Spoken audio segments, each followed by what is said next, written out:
Hi! Welcome back to my channel diaries of Swarna Reddy. ఈరోజు వచ్చేసి bagara rice, chicken fry ఎలా ఉండేది చూపిస్తాను. ఎలా ట్రై చేసి చికెన్ ఫ్రై ఎలా చేస్తున్నా అనేది మీకు చూపిస్తానండి. నేను హైదరాబాద్‌లో రీసెంట్‌గా తిన్నాను. ఈ ఫ్లేవర్ బాగా నచ్చింది. సత్యబాబు హోటల్‌లో తిన్నాను. అదే ట్రై చేసి చూడాలన్నట్టు ఫస్ట్ టైం చేస్తున్నాను. ఎలా ఉంటుందని. సత్యబాబు వచ్చేసి ఆయిల్ వాడతారని, నేనొచ్చేసి పాల మీద మీగడ వాడుతున్నాను. ఇక్కడ బాండీ పెట్టుకొని పాల మీద మీగడ వేసుకున్నాను. ఇట్లా చాలా సార్లే నేను పాల మీద మీగడ వేసి మసాలా రైస్ కానీ ఇట్లా కొన్ని రైస్ అయితే చేశాను. వెజిటబుల్ రైస్, మసాలా రైస్ ఇట్లాంటి చాలా రైస్‌లు ట్రై చేశానండి. చాలా సాఫ్ట్‌గా, చాలా స్మూతీగా వస్తాయి. ఇప్పుడొచ్చేసి ఆయిల్ కానీ, నెయ్యి కానీ ఏం వాడట్లేదు. ఈ మీగడతోనే చేస్తున్నాను. ఇప్పుడొచ్చేసి సాజీర వేసుకున్నాము, స్టార్ పువ్వు, చెక్క, ఇలాచి, లవంగ, ఒకటొచ్చేసి మరాఠీ మొగ్గ వేసుకున్నాము. మొత్తం వేయించుకున్నాము. 5-6 చిల్లీ కట్ చేసి వేసుకుంటాను. చాలా బావుంటుందండి ఈ రెసిపీ. నేనక్కడ తిన్నా కాబట్టి నాకు తెలుసు ఆ ఫ్లేవరు. అందుకే మీతో కూడా షేర్ చేయాలన్నట్టు చేస్తున్నాను. మెంతి ఆకు వేసుకున్నా, పుదీనా, కొత్తిమీర అన్నీ కట్ చేసి ఏసుకున్నాను. అన్నీ గుప్పెడు గుప్పెడు వేసుకున్నాను. నేను ఆనియన్స్ అయితే ఫస్ట్ వేయలేదు.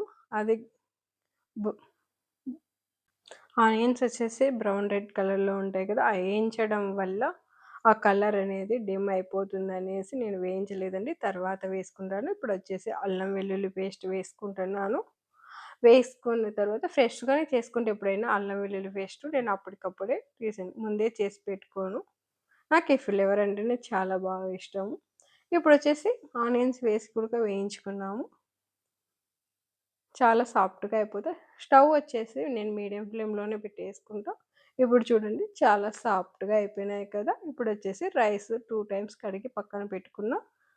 2 ½ గ్లాస్ రైస్ తీసుకున్నా. హాఫ్ అన్ అవర్ నానబెట్టాను. ఇప్పుడొచ్చేసి రైస్ వేసి మనం నెమ్మదిగా కలుపుతూ పెట్టుకోవాలి. లేకోకుంటే రైస్ ఇరిగే ఛాన్సెస్ ఉంది. 2 ½ నేను 4 ½ వేసుకున్నాను. బాస్మతి రైస్ కదా అండి! కొంచెం తక్కువే వేసుకోవాలి వాటరు. నేను తగినంత ఉప్పు వేసుకొని కలుపుతూ ఉన్నాను. ఇక్కడొచ్చేసి బాగా ఉడుకుతూ ఉంది కదా! ఇప్పుడొచ్చేసి ఒక లెమన్ కట్ చేసి పిండేసుకున్నాము. ఇలా లెమన్ పిండుకోవడం వల్ల టేస్ట్ బావుంటుంది. రైస్ అనేది అంటుకోకుండా చాలా పొడి పొడిగా వస్తుంది. రైస్ అంతా అయిపోయింది కదా! మీడియం ఫ్లేమ్‌లో పెట్టేసి స్టవ్ 7-8 మినిట్స్ అట్లా వదిలేద్దామండి. బాగా మగ్గిపోతుంది. ఇప్పుడు చెక్ చేద్దాం మూత తీసి. చూడండి రైస్ బాగా అయింది. రైస్ చాలా బా వచ్చింది. ఇప్పుడు చికెన్ ఫ్రై ఎలా చేద్దామో నీకు ఈ రెసిపీ కూడా చేసి చూపిస్తాను.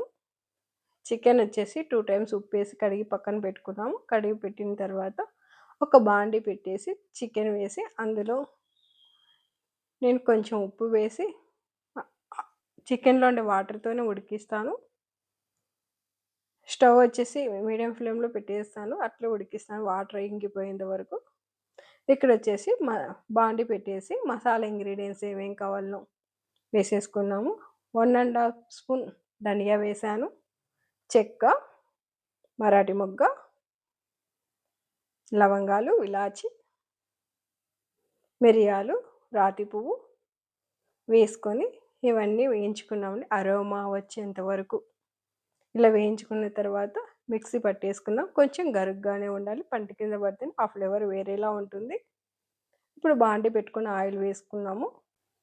ఆయిల్ వేసుకున్నాక 5-6 చిల్లీ కట్ చేసుకొని వేసుకున్నాము. పుదీనా,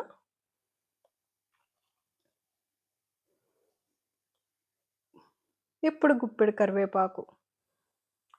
కరివేపాకు చికెన్ ఫ్రైకి చాలా ఫ్లేవర్ బావుంటుంది. ఇక్కడ గుప్పెడు కరివేపాకు వేసి మొత్తం వేయించి అల్లం వెల్లుల్లి పేస్ట్ రొటీనే కదా అండి! ఫ్రెష్‌గా చేసుకున్న అల్లం వెల్లుల్లి పేస్ట్. ఇప్పుడొచ్చేసి కారం. 2 స్పూన్స్ కారం వేసుకుంటున్నాను. ఎందుకంటే దీంతో స్పైసీగా ఉంటేనే బావుంటుంది. ఈ చికెన్ ఫ్రైకి స్పైసీగా ఉంటేనే బావుంటుంది కాబట్టి నేను 2 స్పూన్స్ ఏసుకుంటున్నాను. పసుపేమి యాడ్ చేయలేదు.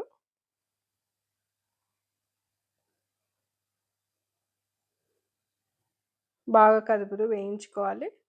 ఇప్పుడొచ్చేసి garam masala teaspoon, chicken masala teaspoon వేసుకున్నా. అది ఆప్షనల్. మీరు వేసుకోవాలి వేసుకోవచ్చు, లేకుంటే లేదు. నేను అది ఫ్లేవర్ బావుంటుందని వేసుకుంటున్నా. ఇప్పుడొచ్చేసి మసాలా మనం వేయించి పెట్టుకున్నాం కదా! అది మిక్సీ పట్టిన పౌడర్ వేసుకున్నాను. కదుపుతూ వేయించుకోవాలి అడుగంటుకోకుండా. ఇప్పుడొచ్చేసి బాగా వచ్చింది కదా! ఏగిపోయింది. నేను హైదరాబాద్‌లో కూకట్పల్లిలో సత్యబాబు హోటల్‌లో తిన్నానండి. చాలా చాలా టేస్ట్ బావుంది. ఆ రెసిపీ అక్కడ నచ్చి ఇక్కడ నేను ట్రై చేశాను. ఫస్ట్ టైమ్ నేను గూడా చేయడం చాలా బాగొచ్చింది. ఇప్పుడొచ్చేసి చికెన్ వేసుకుందాము. 70% బాగా కుక్ అయిపోయింది. నెమ్మదిగా కదుపుతూ ఉండాలి. లేకోకుండా ముక్క ఇరిగే ఛాన్సెస్ ఉంది. చూసారా? చాలా బాగా ఏగింది కదా! ముక్కకంతా మసాలా బాగా పట్టేసింది. ఇప్పుడు టేస్ట్ తగ్గట్టు సాల్ట్ చెక్ చేసుకొని వేసుకున్నాము. కదుపుతూ వేయించుతామండి. చాలా బాగొచ్చింది. నాకు ఇప్పుడే చూస్తుంటేనే తినాలనిపిస్తుందండి. అంత కలర్‌ఫుల్‌గా ఉంది. చికెన్ జాయింట్ రెసిపీ గూడా టేస్ట్ చేశానండి హైదరాబాద్‌లో. అక్కడ అది కూడా చాలా బాగా నచ్చింది. అది కూడా ట్రై చేసి మీకు చూపిస్తాను. అది కూడా ట్రై చేద్దామండి నెక్స్ట్ టైమ్.